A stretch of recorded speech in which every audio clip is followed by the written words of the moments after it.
오늘은 11월에 유독 이별이 많은 이유에 대해서 좀 알려드리려고 합니다. 바로 빼빼로데이 때문인데요. 이 날을 전후해서 정말 많은 커플분들이 우후죽순 헤어지시더라고요. 좀 특이한 사실은 빼빼로데이 전에는 남자분들이 주로 이별 통보를 하고 후에는 여자분들이 주로 이별 통보를 한다는 거예요. 제가 웬만하면 연애나 이별에 있어서 공감에 대한 부분, 사회적 성역할에 대한 부분, 성관계에 대한 부분 등 남녀가 서로 심리가 다를 수밖에 없는 그런 포인트들 제외하면 남자든 여자든 똑같은 사람이기 때문에 그렇게 남자 심리, 여자 심리 다르지 않다. 오히려 같은 남자들 안에서의 남자 심리, 같은 여자들 내에서의 여자 심리가 너무나 큰 차이가 난다라고 항상 얘기를 드리거든요. 그런데 이번 경우에는 남자분들, 여자분들 심리가 좀 갈려요. 그래서 남녀 나눠서 설명을 드릴게요.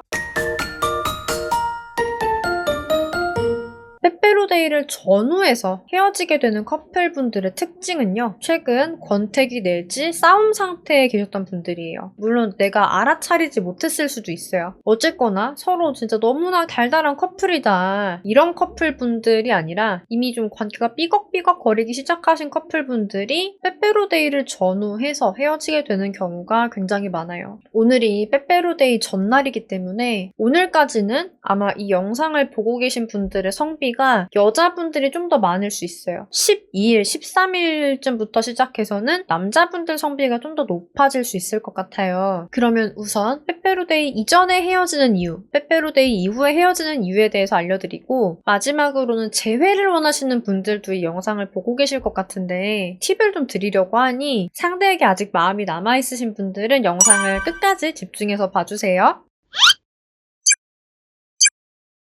그럼 왜 남자들이 빼빼로데이 직전에 이별 통보를 하느냐? 빼빼로데이는 보통 연인의 기대가 무척 큰 날이에요. 커플 양쪽 모두 선물, 편지 이런 거를 준비를 하겠죠? 그 준비에 대해서 일반적으로는 남자분들의 부담이 조금 더 큰 편이에요. 선물과 편지만이 아니라 데이트도 준비를 해야 되잖아요. 그런데 데이트가 평소 같으면 안 되거든요. 좀 더 특별하고 좀 더 비싸야 되는 게 좀 일반적이죠. 물론 데이트 통장을 쓰시는 분들도 계시고 비슷하게 같이 내는 그런 커플분들도 계시고 물론 여자가 더 내는 경우도 있죠. 하지만 아직까지는 데이트 코스를 짜고 데이트 비용을 부담을 주로 하는 거는 남자분들이 좀 더 많이 하는 영역인 것 같아요. 그러다 보니 빼빼로데이가 다가오면 다가올수록 남자분들은 부담을 느낄 수 있어요. 만약 진짜 내가 여자분을 너무나 사랑하고 경제적으로나 본인 상황적으로 마음이 여유롭고 그러면은 뭐 사실 뭐가 부담이겠습니까? 이런 선물은 좋아할까?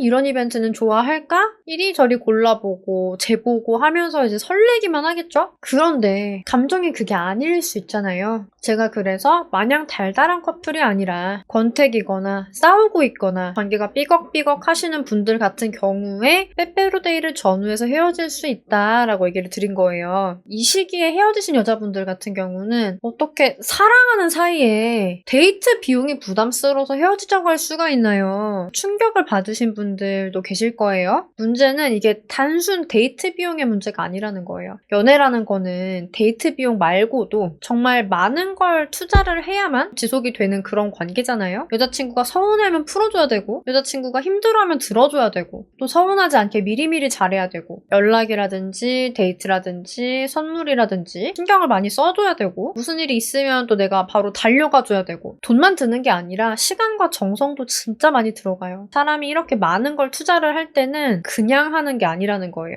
연애라는 건 결국 행복하자고 하는 거잖아요. 그런데 내가 투자를 해봤자 행복할 수 없을 거라고 느끼고 있다면 결과가 없을 거라고 생각이 되는 일에는 투자를 안 하게 돼요. 연애뿐만이 아니라 무엇에든지요. 남자분 입장에서 우리의 관계가 더 이상 행복하게 느껴지지 않는다고 하면 사람이기 때문에 투자를 하고 싶어지지 않아질 수 있어요. 서운하다고 하는데 풀어주기도 귀찮고 힘들다고 하는데 그걸 내가 왜 들어줘야 되는지 모르겠고 빼빼로데이에 못 챙겨주면 또 서운하다고 할 텐데 했는데 잘 해주고 싶은 생각이 드는 게 아니라 막 머리가 아프고 상대에게 잘 해주고 싶은 마음을 전문 용어로 인내심이라고 부르는데요. 이거는 사랑하는 마음이랑은 또 별개예요. 내가 진심으로 아끼더라도 인내심이라는 게 축나게 되면 사람은 이별을 결심을 하게 돼요. 잘 해주고 싶은 마음이 없다면 잘해줄 수가 없겠죠. 그래서 내가 잘해주지 않는다면 여자친구가 서운해하겠죠. 서운함을 풀어주는 것도 내가 인내심이 있어야지 할 수 있는 건데 이 서운함을 풀어줄 수도 없겠죠. 아무리 생각을 해봐도 좋은 결말이 그려지지 않기 때문에 굳이 빼빼로데이까지 끌지 말고 차라리 지금 이별을 하자 이런 결론이 나온다는 거예요. 꼭 비용 문제가 아니라 이 연애라는 걸 유지를 하는 것 자체가 노력인데 그 노력의 의미를 남자분이 못 느끼게 된 거죠. 왜 한때 사랑하던 우리가 이렇게 됐을까요? 초반엔 분명히 같이 있기만 해도 행복했는데 왜 점점 같이 있는 게 행복하기보다는 답답하고 화가 나게 될까요? 서로에게 어떤 말과 어떤 행동을 했길래 이렇게 된 걸까요? 한번 생각해볼 문제예요. 만약 재회를 원하신다면 내가 빼빼로보다도 못해? 이런 원망의 감정으로 접근을 하게 되시면 상대 생각에는 그래도 예쁘게 끝났던 이 이별이 지저분하게 보이게 될 수가 있어요. 그렇기 때문에 좀 화가 나시더라도 지금은 좀 감정을 내려놔 주시는 게 좋아요. 그러면 빼빼로데이 직후에 여자분들이 헤어지자고 하는 건 왜 그런 걸까요? 보통 이제 여자분들이 빼빼로데이 직전까지 많이 쌓여있는 게 있을 수 있어요. 내가 분명 서운하다고 했는데 내가 분명 그거 싫으니까 고쳐달라고 했는데 어떤 여자분들은 가만히 남자친구분을 시험만 하고 있기도 해요. 내가 먼저 말을 하기는 좀 자존심이 상하고 너가 만약에 날 사랑한다면 이거는 해주는지 저거는 해주는지 지켜본다는 거죠. 후자의 방법이 사실 좋다고 말을 할 수는 없는데요. 근데 또 많은 여자분들이 말하지 않아도 알아주는 걸 기대를 하시는 경우가 좀 많더라고요. 권태기든 최근에 싸웠든 평소에 점점 좀 마음에 들지 않아졌든 여자분들은 보통 빼빼로데이 전까지는 좀 기다려보는 편이에요. 지금은 좀 힘들어서 그런 거 아닐까? 사람이 바뀔 수도 있지 않을까? 라고 이제 기대를 가지고 기회를 줘보는 거죠. 이런 경우 빼빼로데이는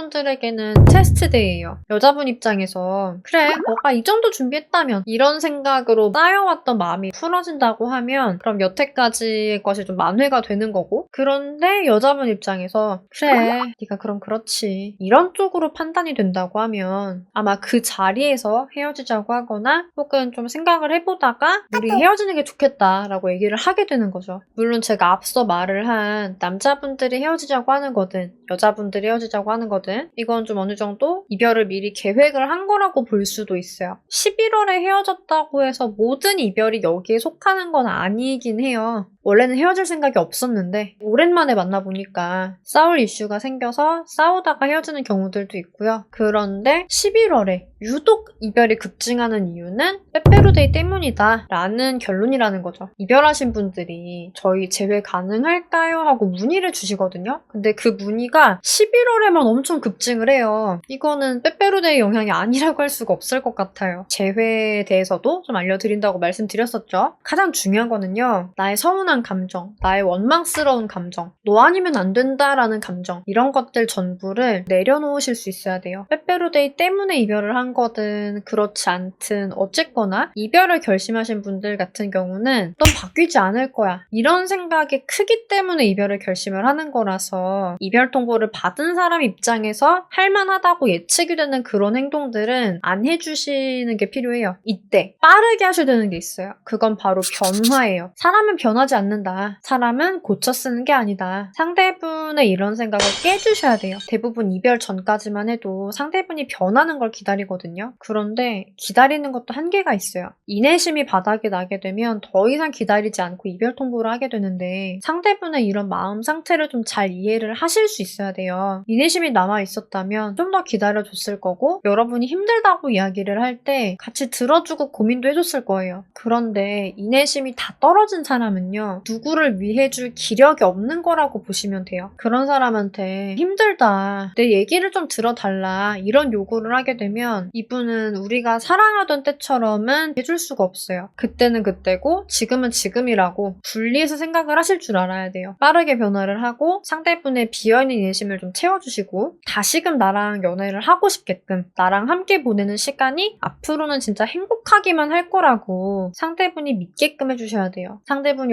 어떤 연애를 원했고 어떤 사람을 원했을지 정확히 아시는 분들은 목표점이 이제 보이시죠? 거기까지 전속력으로 뛰셔야 되는 거예요. 저는 목표점이 안 보이는데요 라고 하시는 분들이 계실 거예요. 상대가 무슨 연애를 좋아했는지 어떤 사람을 원했는지 감이 안 잡히시는 분들도 계시더라고요. 그런 분들은 계속 헤매고 힘들어하기만 하시면 재회가 안 될 수 있어요. 상대분이 원하는 사람이 돼야지 다시 만날 수 있는 거잖아요. 그렇기 때문에 지금이라도 상대분 입장에 대해서 이해를 하려는 노력을 시작하셔야 돼요. 당장 종이랑 펜 가지고 와서 글로 적어보세요. 속으로 생각만 하시는 거랑 직접 내가 글로 정리를 해서 눈으로 보는 거랑 분석이 되는 정도가 되게 많이 다르거든요. 당장은 머리가 복잡해서 나 아무것도 못하겠다 이런 분들도 계실 수 있어요. 그런 분들은 여기 아래 고정 댓글 보시면 링크 있거든요. 이쪽에 상황을 적어주시다 보면은 스스로 이제 여태까지의 연애도 정리가 되고 상대분 입장에 대해서도 내가 좀 생각을 해볼 수 있는 그런 시간이 될 거예요. 적어서 보내주시면 한번 찬찬히 보고 같이 의논을 해드릴게요. 앞으로도 연애회사 대표 상담사로서 다양한 연애와 결혼, 이별, 재회 상황에서의